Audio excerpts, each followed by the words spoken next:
Good evening, groovy citizens, and happy, fantastic Friday to each and every one of you. Oh, and happy Good Friday to you as well. So, right now it's 83 degrees outside. It's a bit windy, so if you hear the wind blowing, it's because I have my sunroof open because it is still nice until the wind starts to blow your hair all over the place. So, listen, y'all, this has been a long week. A long week, a productive week, but a very busy week nonetheless. And this is a very special week for many reasons. Last night I attended our Monday, Thursday worship service at church, which was phenomenal. And tonight, Good Friday services, it's not going to be held at our church. It's going to be held in another church. Now, I'm not going to lie. I'm going to stream that. I'm not going to church for that because I will be back in church on Sunday for 3 services. Metropolitan Baptist Church, metropolitanbaptist.org. And you can get the address to our church. We're located in Largo, Maryland. We will have services at 6 a.m., 8 a.m., and 10:15. And I will be there for all 3. So, having said that, y'all, let's jump on into today's topic. I'm going to be sharing some life lessons that you can't ignore. And if you know me, then you know these are Stoic wisdom quotes that I'm sharing with you all. If you're new to my channel, first of all, welcome. Thank you so much for joining me. And if this is not your first rodeo, welcome back. Y'all know I miss you when I don't get a chance to see you. Either way, if you have not already subscribed, please make sure you do that. Hit the subscribe button, tap the bell, and don't forget to give this video a thumbs up because it helps the algorithm and more people get to see my videos. Now, I have 13 Stoic wisdom quotes that I want to share with you, and then I promise I'll let you be. Number 1, believing in yourself is the first secret of success. You will not be successful if you don't believe in yourself.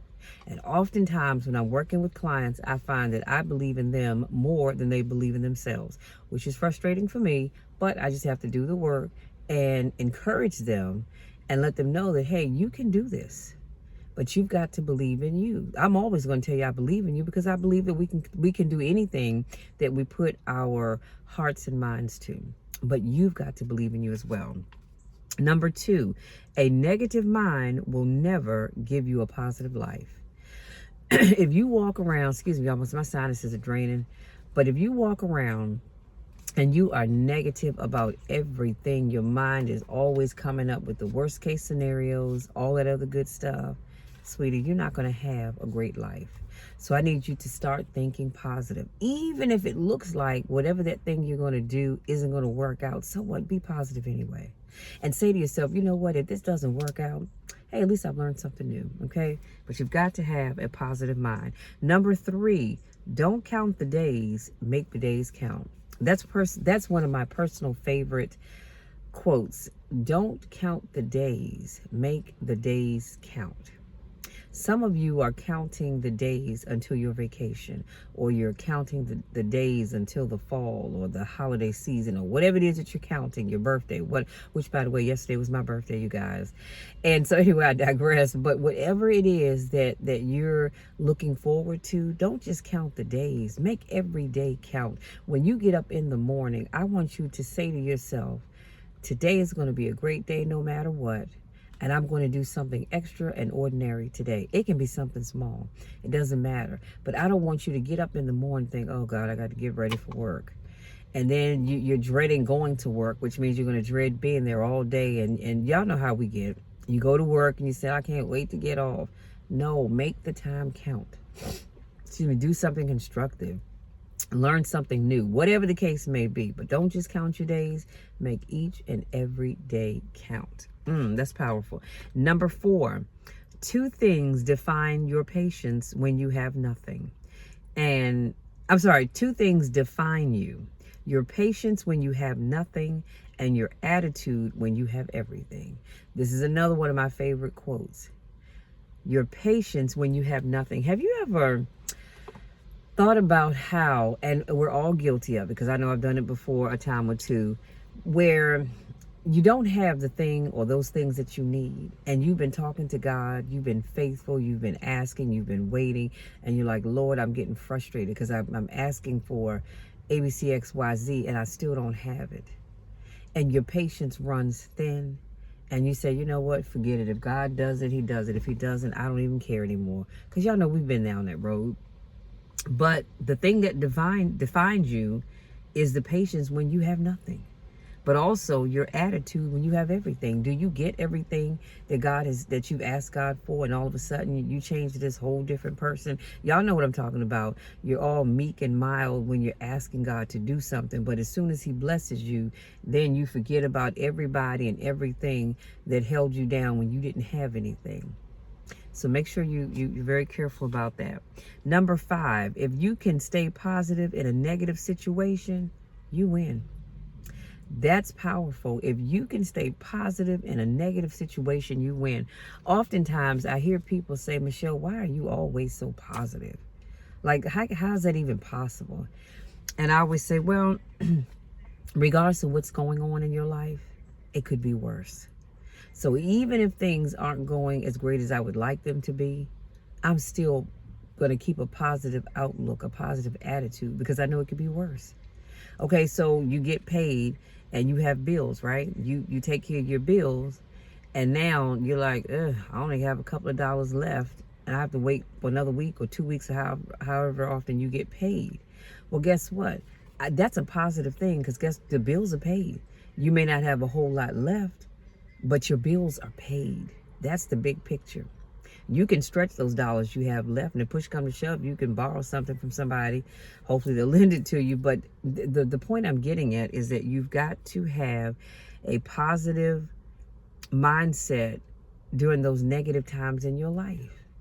Anytime I've gone through something, I say, well, Lord, I'm in this situation, but I know it's going to get better. I know this is not the end. As the song says, it's not over until God says it's over.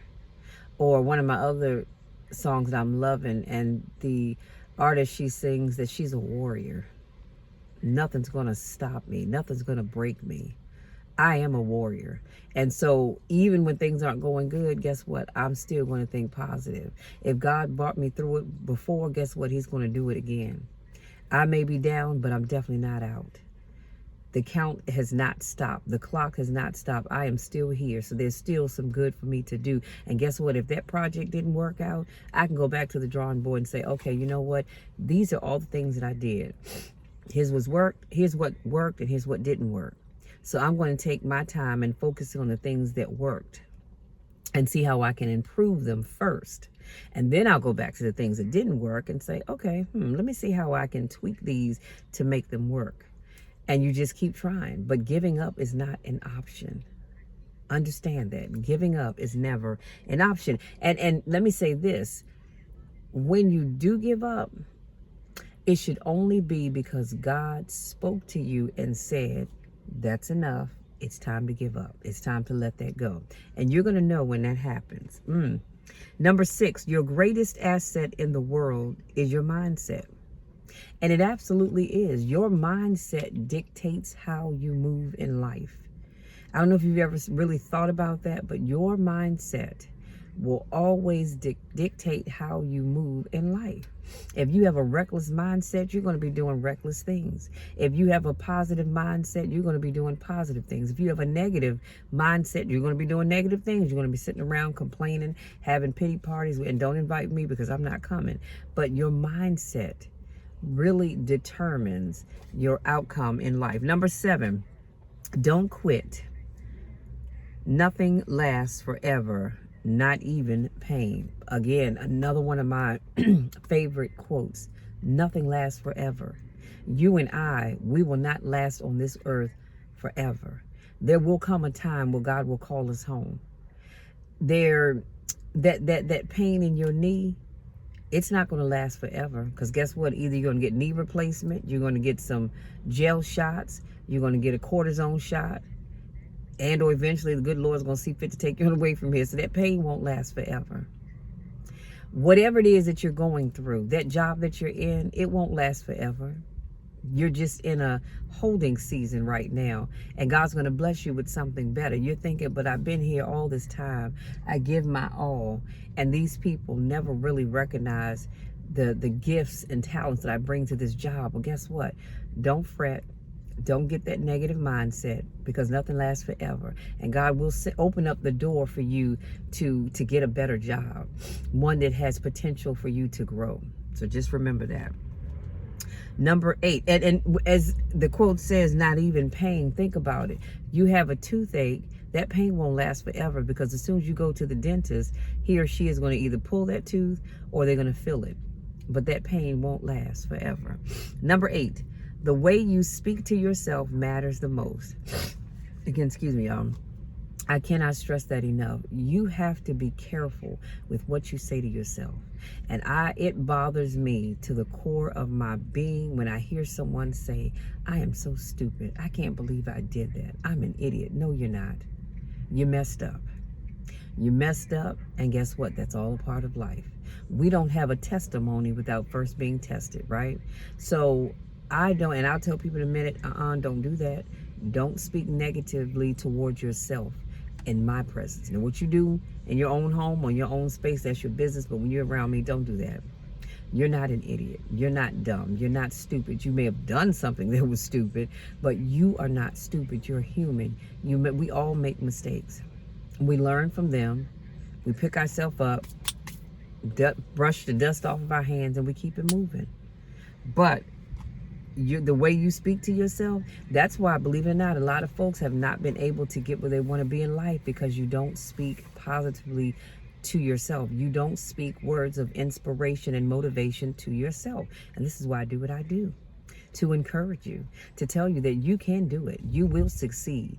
Whatever that thing is that you're trying to do, it's going to be bigger than you could have ever hoped or dreamed. But you've got to speak positively to yourself and cut out the negative talk. Number 9. Number 9. There is no growth without discomfort.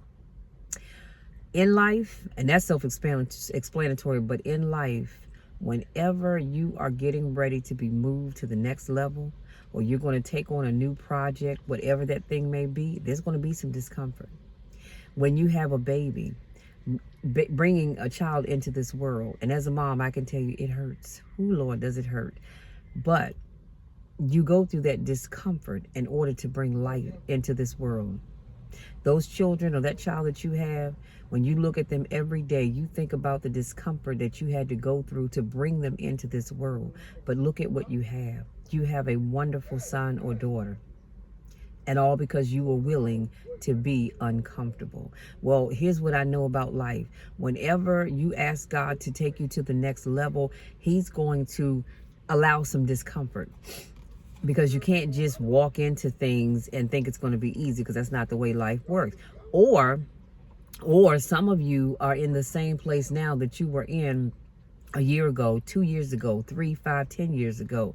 And God is starting to turn up the heat just a little bit, because He's got to make you uncomfortable in order to get you to the next level. Because if not, you're going to stay where you are. Why? Because you're comfortable.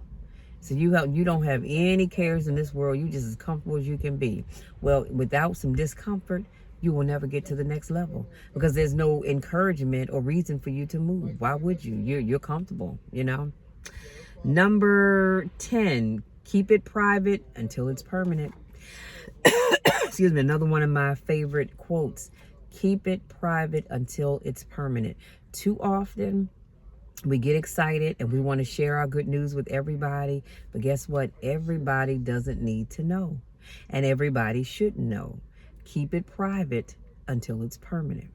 One of the things that I've noticed a lot is that people will put their relationships on Facebook. And they're excited. I'm excited for you, because I love seeing people in love. I love seeing people being in healthy relationships. I just love that for people. I don't even have to really care for you, and I still love that for you.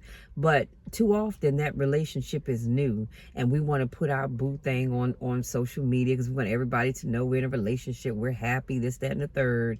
And then a couple of months down the road, you're not talking to that person anymore. And folks are like, what happened to so-and-so? I thought everything was great. Nah, it didn't work out. Keep it private until it becomes permanent, okay? Just like that new job opportunity. Just like whatever doors I should say are opening for you, keep it private until it's permanent. We get that business idea, we want to just tell everybody because we're so excited.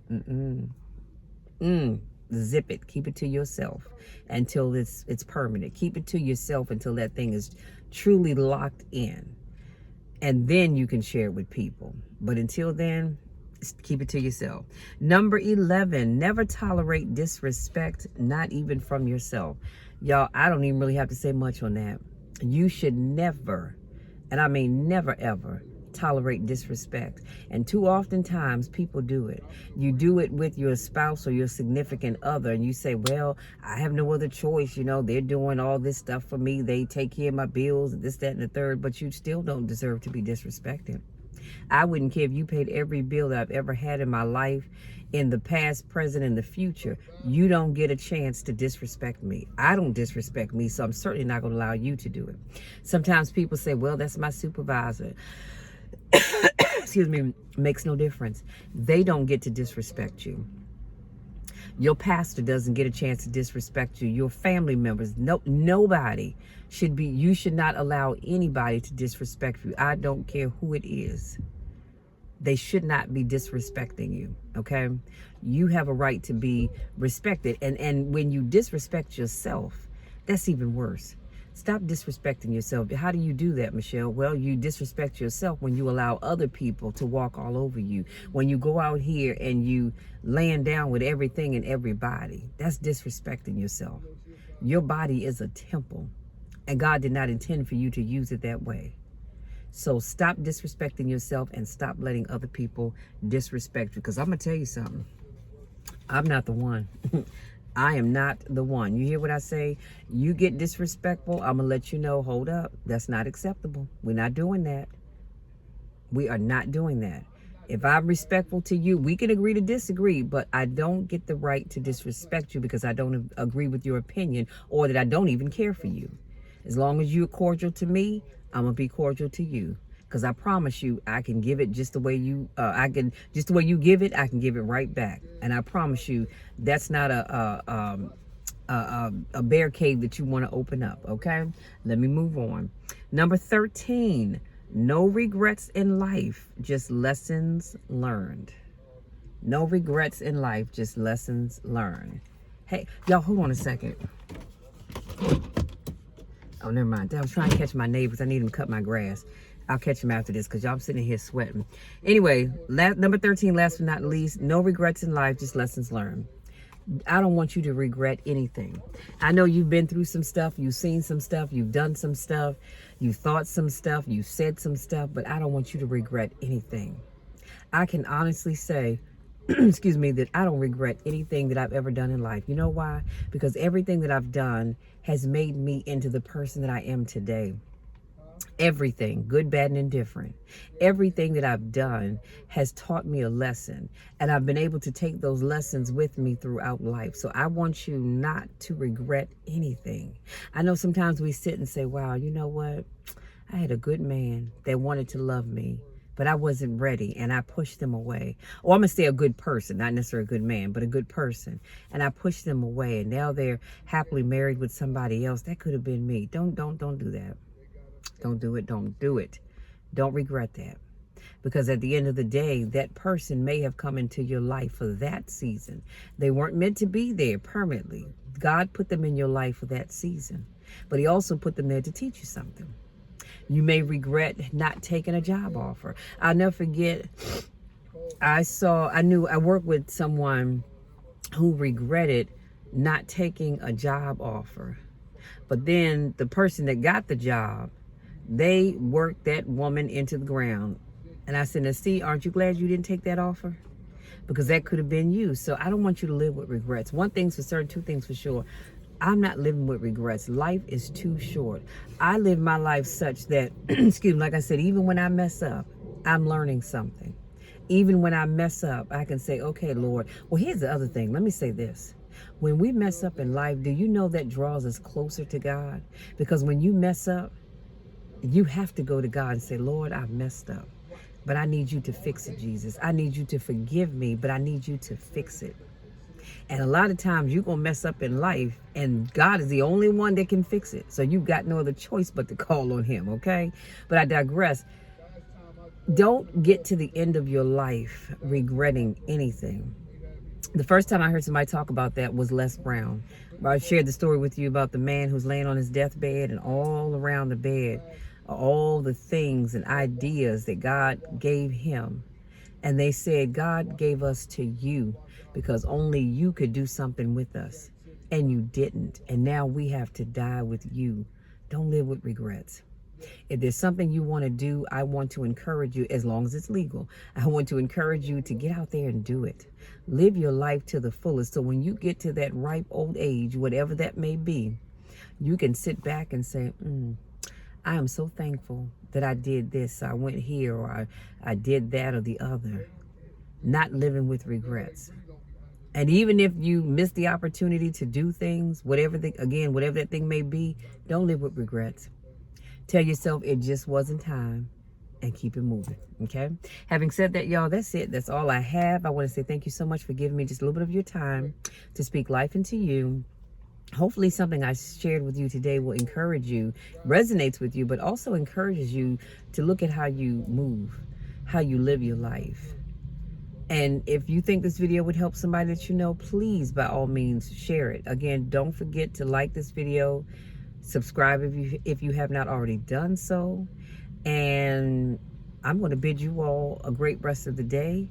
Enjoy this Good Friday. Whatever you do, wherever you go, enjoy yourself, have fun, but be safe.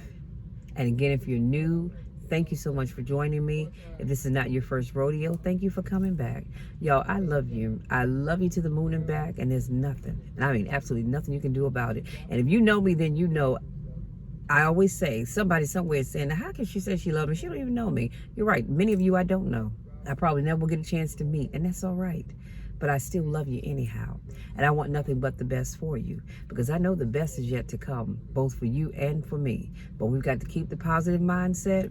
We've got to step outside of our comfort zones, keep pushing forward, and never quit. I love you all. We'll talk again soon.